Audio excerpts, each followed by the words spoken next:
The morning sun slipped gently across the Bennett cottage, painting the worn wooden floorboards in stripes of gold. The house was small, standing at the edge of a wide meadow where wildflowers grew freely and the wind carried the scent of fresh earth. Inside, the faint hum of a sewing machine filled the air as Marjorie Bennett bent over her work, spectacles perched at the tip of her nose. She had been stitching dresses for the town's women for nearly 2 decades, but her hands had grown stiff, her eyes tired, and lately even her strongest efforts barely kept the roof over their heads. Lila moved quietly through the kitchen, her fingers brushing against the faded lace curtains her mother had mended a dozen times. At 18, she carried herself with the quiet dignity of someone who had grown up knowing hardship, yet remained unspoiled by it. Her dark hair tumbled loosely over her shoulders, and her eyes, clear, unclouded, filled with stubborn fire, seemed to hold an entire world of hope. She loved her mother fiercely, worked alongside her when she could, and though she often dreamed of a life beyond the meadows, she never envied the glittering gowns or gossip of the wealthier girls in town. In the evenings, when the cottage was bathed in lamplight, Lila would sit by the window with a book borrowed from the church library. She read of distant cities, of grand romances, of women whose lives were transformed not by riches, but by courage. Those stories nourished her, planting quiet dreams in her heart. Yet she never confessed them aloud. Life had taught her to keep her wishes folded inside, like love letters tucked away in a drawer, safe from disappointment. That morning, as she poured tea into 2 chipped cups, she noticed her mother's furrowed brow deepening. Marjorie's hands shook slightly as she turned over a heavy envelope that had arrived by courier. The paper was thick, the handwriting elegant, the seal pressed in crimson wax. It was a letter from the city, an unusual occurrence for their humble household. "Who would send something like this to us?" Lila asked, curiosity brightening her tone. Her mother did not answer at once. She broke the seal, unfolded the crisp parchment, and read. With each line, her face grew paler, her lips tightening into a thin line. Finally, she placed the letter flat on the table, her eyes glistening with something between awe and fear. "Lila," she whispered, This is beyond anything I could have imagined." Lila reached for the paper. The ink shimmered slightly in the morning light, words marching neatly across the page. The letter was addressed formally, its tone businesslike but weighted with power. It spoke of a proposal. No, an arrangement. A man of considerable wealth, a recluse whose name carried the echo of steel and fortune, had expressed interest in taking a wife. His conditions were clear. The bride must be untouched by society's games, unspoiled by ambition, young enough to be molded into his world. In return, her family would receive financial security that could erase every debt, repair the failing cottage, and ensure her mother's comfort for life. Lila's heart thudded in her chest. She read the final lines twice, scarcely believing them. The man's name was Adrian Cross. Even in their remote village, his reputation was known. One of Manhattan's richest men, brilliant, mysterious, and untouchable. He was said to dine alone in glittering ballrooms, to command empires without raising his voice, to shun the grasping hands of women who sought his fortune. Whispers claimed he had never been close to anyone, never allowed himself to be vulnerable. And now, of all people, he wanted her. She raised her eyes to her mother, searching for an explanation. This cannot be real." "Marjo," Ree's hands clasped together as though in prayer. "It is real, child, and it could save us." Her voice trembled, carrying both desperation and guilt. Lila felt the weight of the meadow's silence pressing against the cottage walls. Outside, the wind stirred the flowers. Inside, the letter lay between them like a stone dropped into still water, rippling through every certainty she had ever known. She was only 18, with dreams as fragile as glass. He was a man she had never met, whose world was built of towers and shadows. And yet, with one stroke of a pen, her life had been tethered to his. She touched the paper again, her fingertips tracing the name Adrian Cross. A shiver passed through her. Not fear alone, but something darker, sharper, like the first edge of destiny cutting its path. Her mother whispered, "Lila, this marriage could mean happiness, or it could mean heartbreak, but it may be the only chance we'll ever have." The air inside the cottage seemed to still. Somewhere deep in her chest, Lila knew her quiet, unspoiled world was about to end. The carriage rattled over the cobblestone streets of Manhattan as dusk painted the city in shades of amber and smoke. Lila pressed her hands against her lap to still their trembling. The countryside fields and meadows felt like a dream now, fading further behind her with every turn of the wheel. She had barely slept since the letter arrived, and each hour brought her closer to the man whose name carried both power and mystery. Adrian Cross. The city loomed taller with every mile, its towers clawing at the sky, its windows glowing like watchful eyes. Lila leaned closer to the glass, her breath fogging the pain. She had imagined this place 1,000 different ways through her books, but nothing compared to the overwhelming truth of it. Crowds pressed along the sidewalks, voices rose in a ceaseless tide, and carriages moved like restless beasts through the streets. To a girl of 18, untouched by the games of wealth and society, it felt less like arrival and more like capture. At the gates of the Cross estate, the noise of the city fell away, replaced by silence heavy enough to make her chest ache. The mansion rose from the ground like a fortress carved of marble, its windows gleaming with cold fire. 2 iron doors swung open slowly, as if warning her that stepping inside meant stepping out of the world she had known forever. The butler greeted her with a bow so precise it felt like performance. His voice carried no warmth as he guided her through corridors lined with portraits of solemn-faced ancestors. Their painted eyes seemed to follow her, questioning what an unspoiled village girl was doing here among polished stone and chandeliers. Every step of her soft shoes echoed through the emptiness until she was shown into a vast drawing room where shadows stretched tall against the walls. And then she saw him. Adrian Cross stood at the far end of the room, back turned to her, his figure outlined by the firelight. He was taller than she imagined, broad-shouldered, his posture so controlled it bordered on rigid. When he turned, the flames revealed a face both striking and unreadable, with eyes like winter oceans that seemed to measure everything they touched. For a breathless moment, Lila forgot to breathe. She had expected arrogance, cruelty even, but what she saw was something different, a loneliness so deep it felt carved into his very bones. "Miss Bennett." His voice was low, refined, and carried the weight of a man used to being obeyed. "You understand the purpose of this arrangement?" The question struck her harder than she expected. There was no greeting, no softness, only the blunt edge of a contract placed between them like a wall. Lila steadied herself, lifting her chin with quiet resolve. "I understand, Mr. Cross. I also understand that I am not here for games or gold. My mother's future depends on me, but I was." "You'll not be a shadow in your house." Something flickered in his eyes then, a quick spark almost like surprise before his mask returned. He stepped closer, the firelight catching the faint scar along his jaw, a mark of a life she could not yet imagine. She felt the weight of his presence, not threatening, but consuming, as though every corner of the room belonged to him and now, by extension, so did she. For a long silence, he studied her as if searching for flaws, waiting for her to falter. When she did not, he gave a small nod. "The wedding will be tomorrow. You will have everything you need. But understand this, Miss Bennett. I value honesty above all. Lies and ambition have destroyed too many lives around me.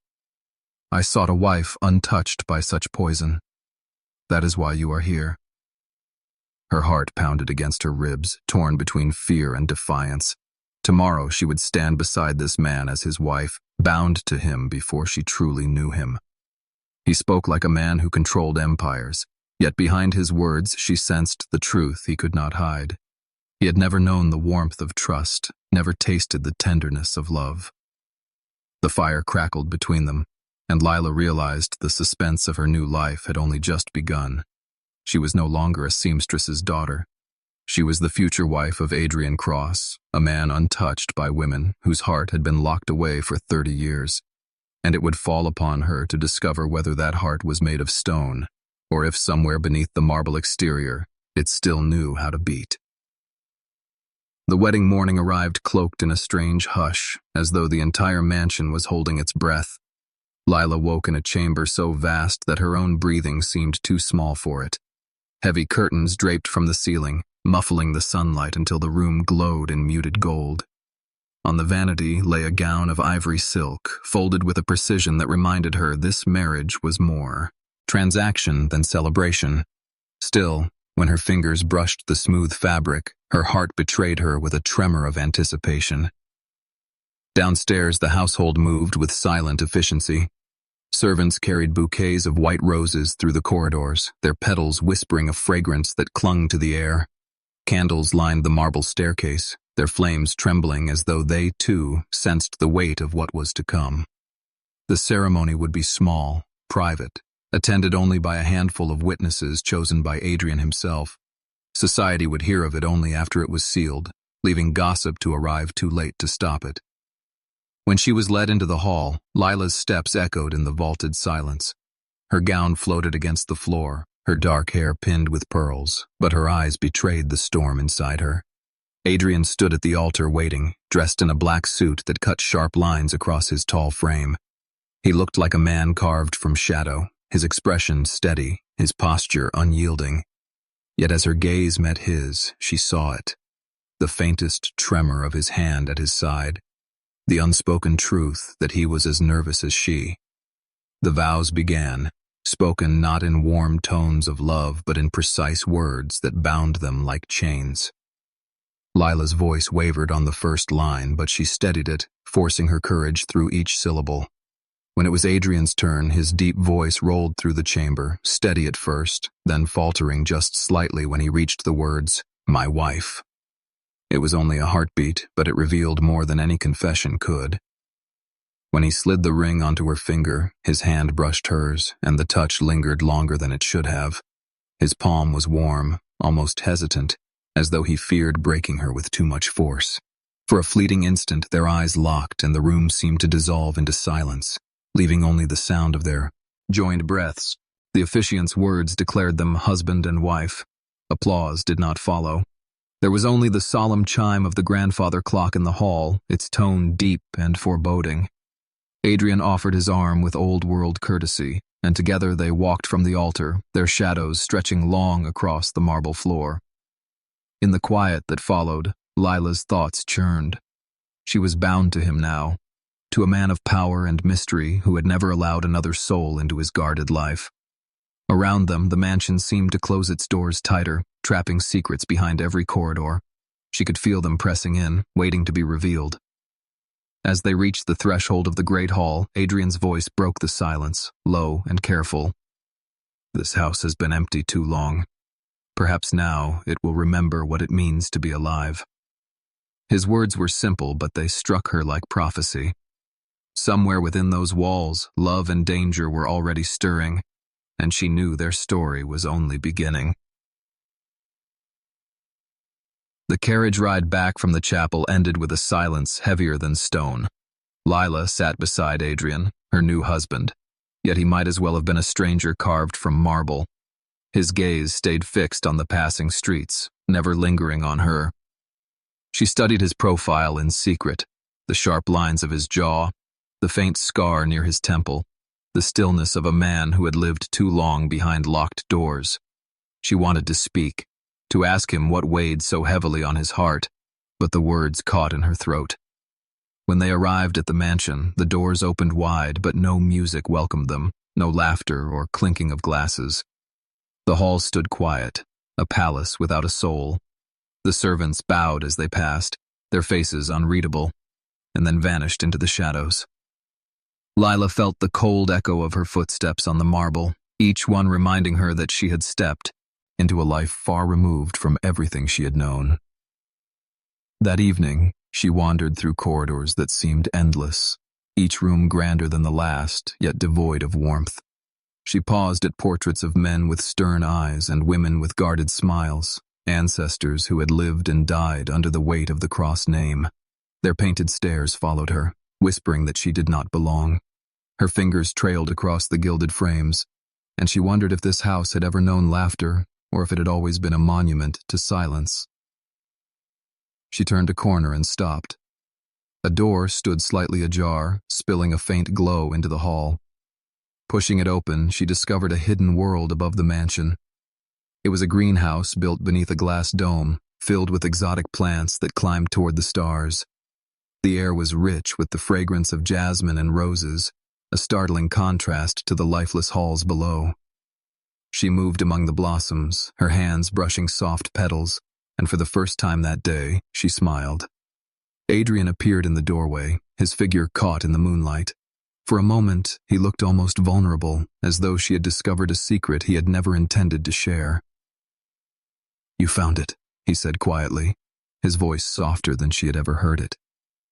"It's beautiful," Lila whispered, her eyes wide as she turned to him. "It feels alive here, different from the rest of the house." He stepped inside, his hands tucked behind his back. "This is the only place I ever built for myself. The rest of the house, it belonged to my father, to his rules, his coldness. But this," he gestured at the roses climbing the glass, "this is mine." Her heart quickened. She had glimpsed something deeper than wealth and control, something human. Yet before she could speak, a shadow moved beyond the glass, a flicker of motion in the darkness outside. She froze, certain she had seen someone watching, but when she blinked, the figure was gone, swallowed by night. Adrian's eyes followed her gaze, and a shadow passed over his expression. "The city is full of eyes, Lila. Some friendly, some not. Remember that." The warning lingered in the air long after he left her alone in the greenhouse. She pressed her palm against the glass, staring out into the darkness, her reflection mingling with the night. She had entered a marriage built on silence and secrets, and now she wondered what dangers waited just beyond the walls of her new life. The mansion was not merely cold, it was watching, and somewhere unseen, someone else was watching too. The storm arrived without warning, rolling in from the sea with thunder that shook the windows and rain that lashed against the glass like angry hands. Lila sat alone in her chamber, the silk curtains whipping in the wind as though the house itself resisted the night. The lights flickered, then went out completely, plunging the mansion into shadow. She lit a single candle, its fragile glow trembling against the walls, and for the first time since her arrival, she felt the weight of isolation pressing hard against her chest. The silence of the halls grew heavier with every step as she ventured out, her candle casting long, distorted shadows across the marble floor. The house groaned under the weight of the storm, and somewhere in the distance a door slammed shut. Her heart quickened, but she pressed on, guided by instinct more than courage. She turned toward the study, drawn by the faintest trace of light beneath the door. Inside, Adrian sat by the fire, a decanter of brandy untouched on the table beside him. His face was carved in half-light, eyes dark and distant, a man who seemed both master of the world and prisoner of his own silence. When he noticed her, his gaze shifted, startled for only a heartbeat before hardening again. "You should stay in your room," he said, his voice low, edged with something between concern and command. Lila stepped closer, holding her candle as though it could shield her from the truth she was about to demand. "I cannot sit there while this house feels like it's swallowing me whole. You keep me in gilded rooms and silent halls, but I cannot live like a ghost in your world. If you want me to stay, you must let me see who you really are." His jaw tightened, the flicker of the fire catching the scar at his temple. For a long moment he said nothing, his hand resting on the arm of his chair, clenched so tight the knuckles turned white. Then, with a sigh that sounded more like surrender, he met her eyes. "I have never known how to trust," he admitted, his voice quieter now, almost raw.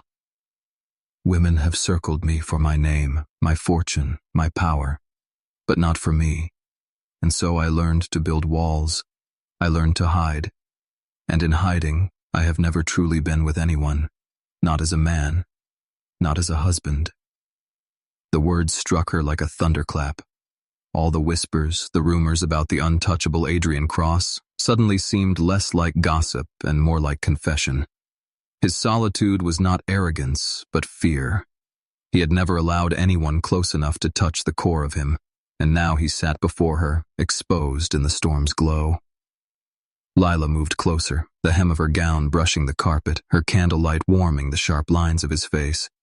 She reached out and laid her hand gently over his, her touch steady even as her heart pounded. "You don't need to hide from me," she whispered. "I am not here for your fortune or your name. I am here because fate brought me to your side, and I will not run from what I find." For the first time, something softened in his expression. His eyes, so cold and guarded, flickered with a fragile warmth as though her words had cracked the stone around his heart. Yet outside, lightning split the sky, and for an instant, the room lit with blinding white. Through the window, Lila thought she saw it again, a figure in the rain, watching, unmoving. The candle guttered in her hand, and the storm swallowed the sound of her breath. The mansion was not just a house of secrets. It was a stage where unseen eyes were already preparing to test the fragile bond forming between her and the man who had never known love. The storm passed, but its shadow lingered in the mansion for days. Lila felt it in the silence of the corridors, in the way Adrian avoided her gaze, as though their midnight conversation had carved a scar too tender to touch. He buried himself in meetings and documents, his study door locked for hours, while she wandered the endless halls with questions that grew heavier each night. Yet something had shifted between them. She had glimpsed the man beneath the armor, and she could not forget the crack of vulnerability in his voice when he confessed his fear. One morning, without warning, Adrian appeared at her chamber door. He was dressed in simpler clothes than usual, dark trousers and a wool coat, and in his hand he carried a pair of gloves. His expression was unreadable, but his words carried a note of command softened by hesitation. "Pack what you need. We leave within the hour." Lila blinked, startled. "Leave? Where?" He hesitated, then offered the faintest shadow of a smile. "Somewhere the walls do not watch us." An hour later, a carriage carried them away from the marble fortress, through the heart of the city, and up winding mountain roads where the air grew sharp and clean. The mansion's cold grandeur gave way to rolling pines and rushing rivers until finally they arrived at a villa hidden high in the cliffs. It was smaller, warmer, built of wood and stone, its windows opening to breathtaking views of the valley below. For the first time since their marriage, Lila felt the heaviness ease from her shoulders. She stepped onto the balcony, the wind tugging at her hair, and breathed in freedom. Adrian stood behind her, watching with an expression she had never seen before, almost wonder, as though he was seeing her through new eyes. The days in the villa unfolded gently at first. They walked the forest trails together, gathering wildflowers she wove into little crowns that made him laugh in spite of himself. They cooked in the small kitchen, where Adrian's awkward attempts at chopping vegetables made her smile. In the evenings they sat before the fire, and though his silence remained, it no longer felt like a wall, but like a language she was learning to understand. Yet the shadows were never far. One night, as Lila stepped onto the balcony, she caught the faint rustle of movement below. At first she thought it was the wind, but then she saw it. A flicker of a lantern moving through the trees, far too deliberate to be chance. She gripped the railing, her pulse racing, but by the time Adrian joined her, the light was gone. "Did you see something?" he asked, his voice edged with concern. She shook her head quickly, unwilling to shatter the fragile peace they had found. "Only the night." But the image of that lantern burned in her mind long after she lay awake beside the fire. Someone had followed them here, someone who wanted to see what lay beneath Adrian's fortress and Lila's innocence. The next evening, when the firelight cast his face in amber glow, Lila reached for him, her voice trembling with honesty. "You built a life where no one could touch you, Adrian. But walls cannot keep out shadows. You must let me stand beside you, not behind you, or neither of us will survive what hunts us." His eyes darkened at her words, and though he did not answer, his hand closed over hers, strong and unyielding.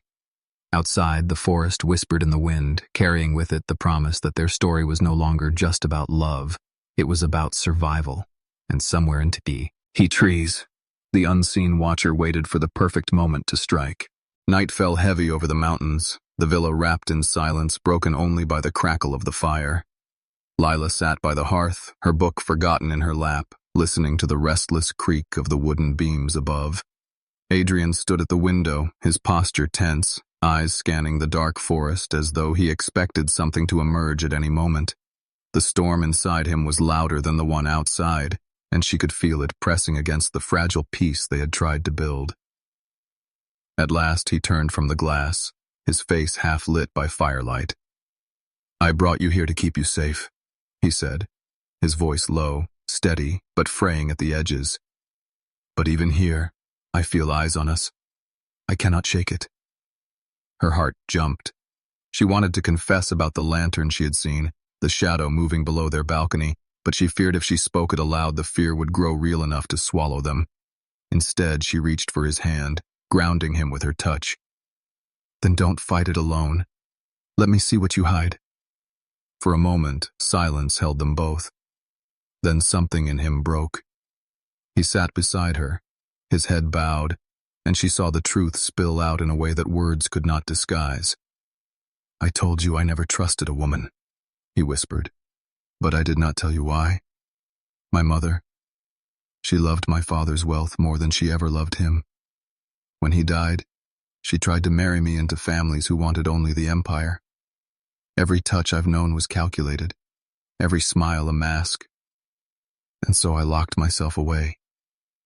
I chose solitude, because it was the only thing that never lied." His confession burned through her, cutting deeper than she expected. She lifted his chin, forcing his eyes to meet hers.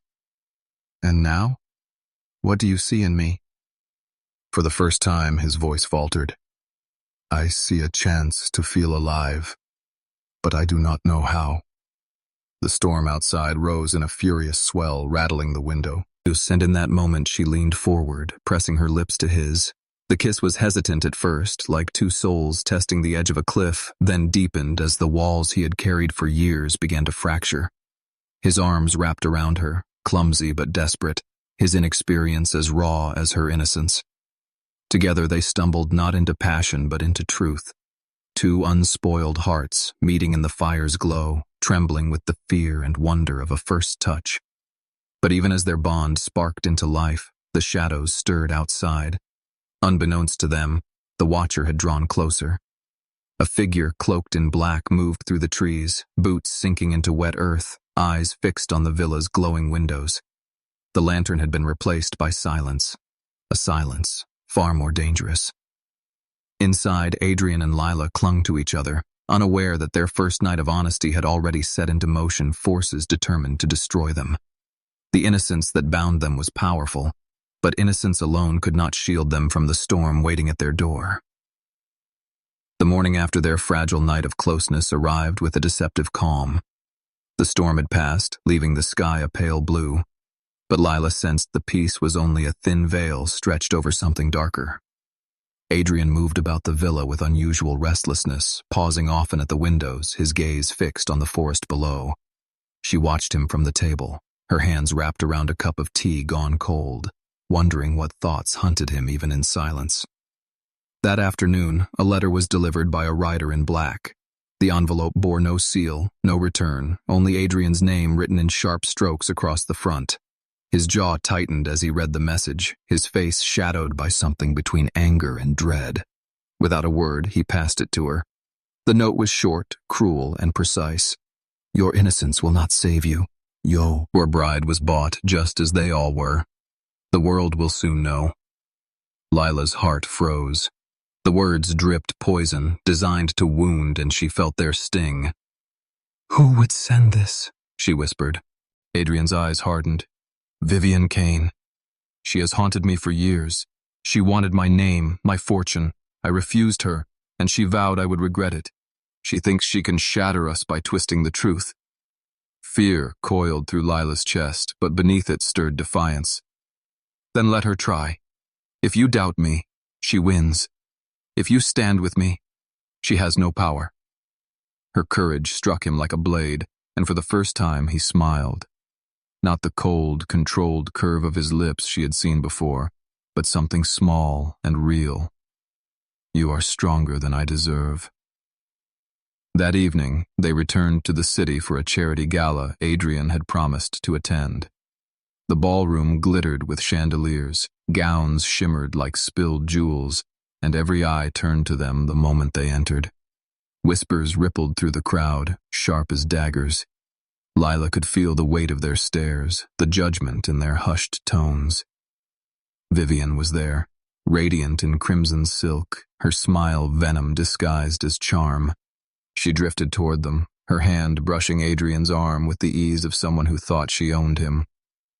"So, this is your little country bride," she purred, her voice honey over steel. "Such a fragile thing to guard such a fortune." Lila's pulse thundered, but before she could speak, Adrian stepped forward. His voice cut through the murmur of the crowd, deep and steady. "Fragile? No. She is the only one in this room who does not wear a mask. And she is my wife. Mine by choice, not by contract."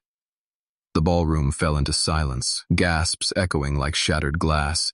Vivian's smile faltered, her eyes narrowing with fury, but Adrian did not flinch. He held Lila's hand in plain sight, their fingers entwined, daring anyone to doubt the bond between them. It was a victory, but only for the moment.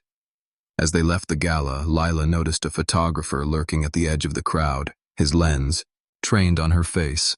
And when the flash burst, she understood. This battle was no longer confined to whispered rooms and private letters. Their love had been thrust into the unforgiving light of the public, and the war for their happiness had only just begun. The morning papers struck like a knife. Bold headlines screamed across the front page, twisting their story into scandal. "Heiress or trap?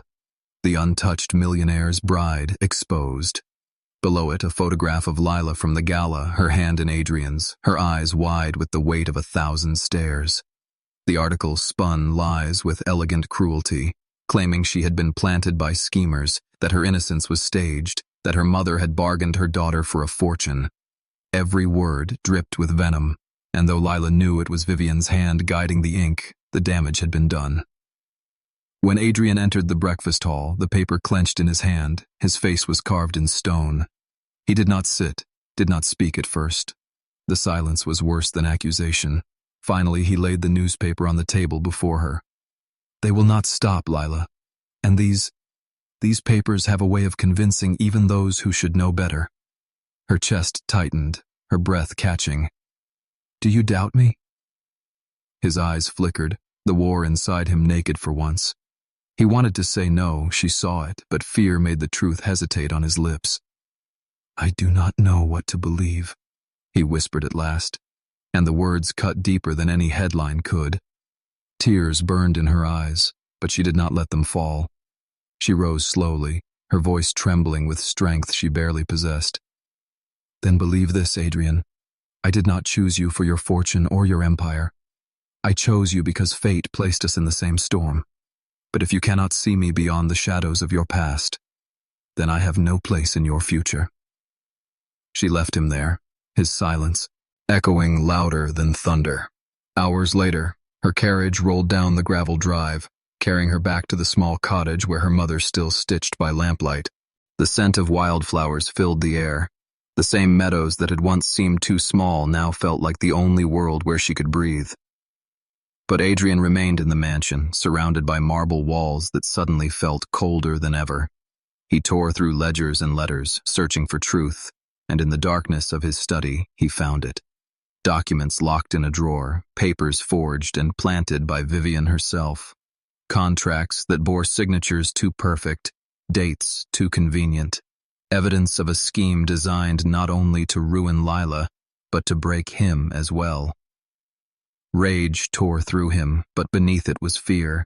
The fear that he had let the only woman who ever saw his true self slip away because of a lie. He stood at the window, rain streaking down the glass, his reflection staring back at him hollow and accusing.